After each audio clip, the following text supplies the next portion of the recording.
I'm John Marshall on the Black Information Network here at the 2022 Global Hope Forums in Atlanta, Georgia with the one, the only Radio Hall of Fame, former member of the most dangerous morning show, The Breakfast Club, host of Lip Service, the new host of Way Up with Angela Yee, and a serial entrepreneur, which we're going to get into, the one and only Angela Yee. How you doing? Good. You make me sound so busy. Thank you. Girl, you got to get it in. You got to get it in. I'd like to touch on financial literacy and what it means to our community and our people. So, outside of being one of the biggest brands in radio, which you are, what are some of your other outside businesses that people may not know about?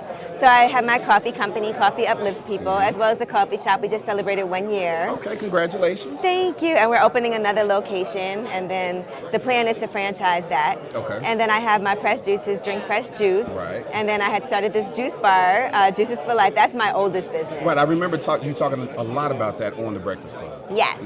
And I have a hair store in Detroit, and it's called Private Label. Oh, you are getting it in. You are busy. Okay, all right. So, with that being said, what are some of the crucial steps or tips that you may have for any entrepreneur to take in order to become financially free?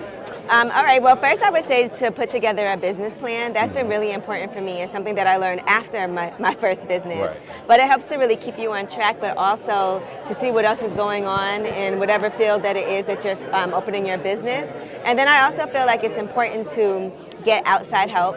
That's why I was really excited to be here and moderating the panel with the SBA administrator, because I've used the Small Business Services, my local office in New York, and that's really helped me a lot as far as doing things like getting certified with Minority and Women Business Enterprise certification, taking classes on even how to put together a business proposal, networking events. All of those things are really important. And so I think when you're starting a business, you want to make sure that you have a good network of people so that when you're ready to launch, you have all kinds of things in place as far as a nice email list, because I think being online and being able to reach out to people that way in a mass way. Also having your social media pages available, because some people hate social media, but it can be a great tool. You gotta have it. Yeah. Especially in this day and age. And especially using things like Google AdWords, so that when people search for you on Google, your business comes up first and early. And Google does a lot in that space too, with free classes as far as getting everything set up there, and it's really inexpensive. And so even with Facebook, making sure that if your business is on Facebook, that people can find it. And so I just think making sure that your business is easy to find, easy to describe, also a great location if it's a brick and mortar. That's something I learned too. Location is one of the biggest reasons a business can be successful or fail. Gotcha. All right. These are gems right here. Just in case y'all don't know, these are gems right here.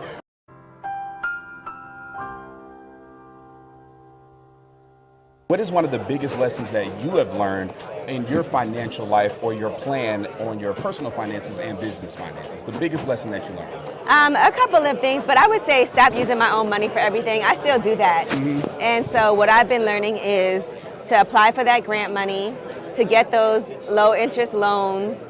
And I'm in the process of looking for investors now, which is something I've never done before, but it can be really overwhelming when you're using your own finances. That's like double worrisome. Like, this thing has to work. Yeah, I mean, and I still feel like you're responsible when it comes to, if you have a loan, you do have to still pay that back, but it's just a lot harder when it's your money missing from the bank. Gotcha. All right, now is there any quote or principle that you live by when it comes to your business and your finances, something that you just hold steadfast to?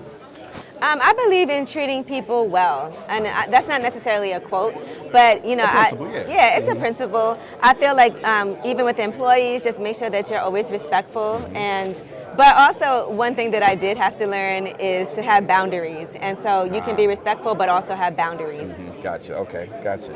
And can you speak on how important it is to reach back, just like you said, where you're here, to reach back and to give back this financial literacy knowledge to people of color and people that look like us who may not know? I think there's nothing more exciting than when somebody comes up to you at an event like this and is like, I went to one of your Wealth Wednesday sessions and that helped me start my business, and that's the reason why I am where I am right now. I think there's nothing that feels better than that, or even having a business that benefits the community, that feels great too. Right. the juice bar, so many people would come in there and change their dietary habits, lose weight, better skin, all of those things just as a result of coming to your business.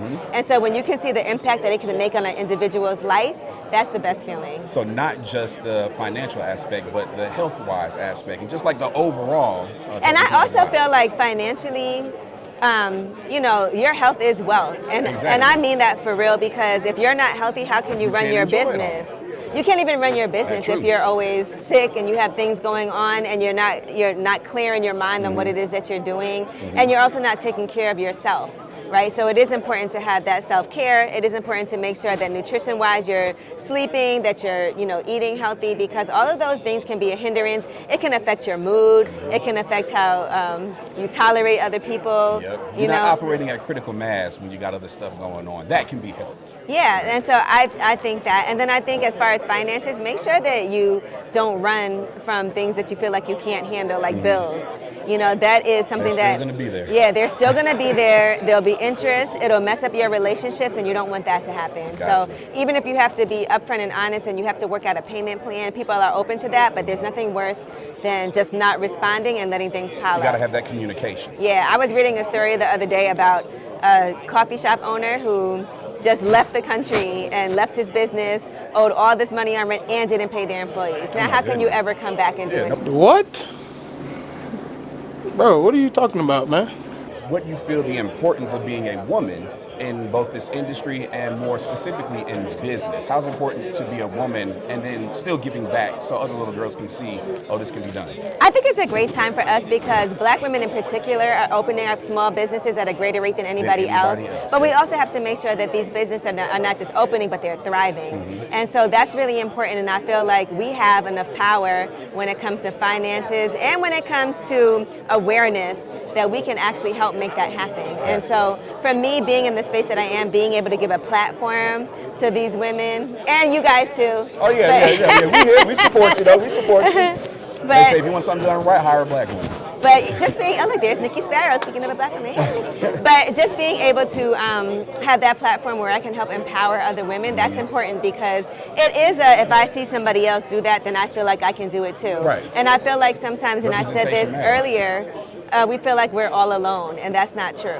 And Black women have helped me more than anybody else when it comes to business, when it comes to my well-being, when it comes to everything. That is my tribe. And so I just want to make sure that I'm able to support other people in the same way. Gotcha. Now I want to get into Way Up with Angela Yee, but right before we do that, we got to ask the question that's going around crazy on social media right now.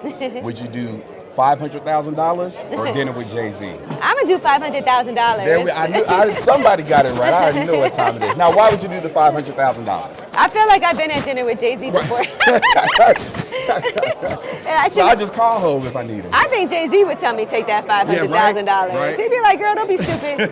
Don't come eat with me. Eat with me after you get the $500,000. He'd be like, you can take us all to dinner. Right. So talk to us about Way Up with Angela Yee. What can we look forward to? What can we be expecting? I know we start next year, right? Yeah, so January 17th in New York, and then January 30th nationwide. Right. And so you can look forward to a really fun, a very high energy, optimistic show, also focused on financial wellness, on entrepreneurship, but then some fun, and that's fun too, by the way, that's really fun for me, but also a lot of pop culture, a lot of what's going on right now, movies, TV shows, and just real life stories about people. And then I have so much I want to say, but I have so many segments that I've already planned out that I'm really excited about that isn't being done anywhere else. And so I just want to bring something fresh and new, and my excitement is like over the top. So they'll tell you, like, every single day I'm like, all right, I have this other idea, I have this idea. I've already been contacting the people that I want to make sure are involved in the show. I'm definitely going to have a panel of experts in different fields that'll be coming on as regulars also. And I'm just really excited to be able to bring this content that I think will be beneficial and give people actionable steps to things, but also entertain people. And sometimes it's not going to be anything about, that's going to help you as far as your business or your finances. It's just going to be fun. Right. And we need that too. Right. And so it's going to be a great balance of those there things. There we go. All right. So, Way Up with Angela Yee, January 2nd? 17th. 17th. Yes, in New York. And then January 30th. syndicated nationwide, all Yep. over the place. All right, cool. Well, we are looking forward to that. I cannot wait to check it out and hear it. It's my co-worker right here. I You know what I'm that's saying? right. We That over iHeart here. thing, we outside with it. Okay, been up. Hey, you already know. Angela, appreciate you stopping by. Have a great rest of the forum, and we'll hear you on there. Thank you. It's a pleasure to sit with you. All right, cool.